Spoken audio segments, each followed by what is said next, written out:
स्वतंत्रता दिवस यानी 15 अगस्त को भारत के प्रधानमंत्री लाल किले पर ध्वजारोहण करते हैं। ये परंपरा 1947 से चली आ रही है, लेकिन कई लोग इस बात से अनजान हैं कि स्वतंत्रता दिवस और गणतंत्र दिवस के झंडारोहण एक नहीं होता। आइए जानते हैं इनमें क्या फर्क है।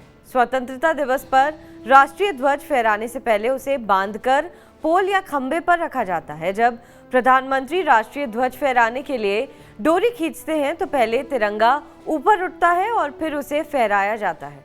इसे ध्वजारोहण कहते हैं। वहीं गणतंत्र दिवस पर झंडा फहराने से पहले ही उसे बांधकर पोल के शीर्ष पर बांध दिया जाता है, जबकि जब राष्ट्रपति डोरी खींचते हैं तो वो फहरने लगता है।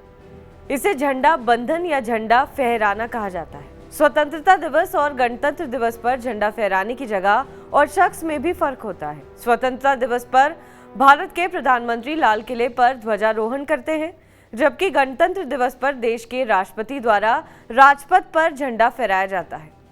राष्ट्रपति भारत सरकार का संवैधानिक प्रमुख होता है। ऐसे में स्वतंत्रता दिवस पर भी उन्हें ही ध्वजारोहण करना चाहिए, लेकिन ऐसा नहीं होता।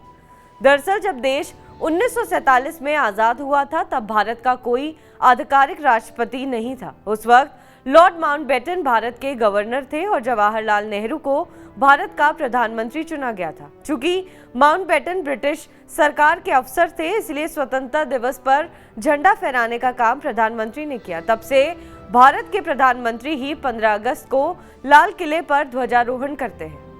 राजनीति में प्रतीकों का बहुत महत्व होता है। इसी वजह से देश के पहले प्रधानमंत्री पंडित जवाहरलाल नेहरू ने ध्वजारोहण के लिए लाल किले की प्राचीर को चुना।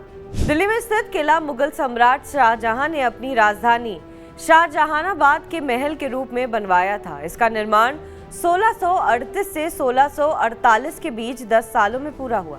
ये किला ताकत का प्रतीक था। 19वीं शताब्दी तक अंग्रेजों ने उत्तरी भारत में अपना प्रभाव बढ़ाया और 1803 में दिल्ली पर कब्जा कर लिया।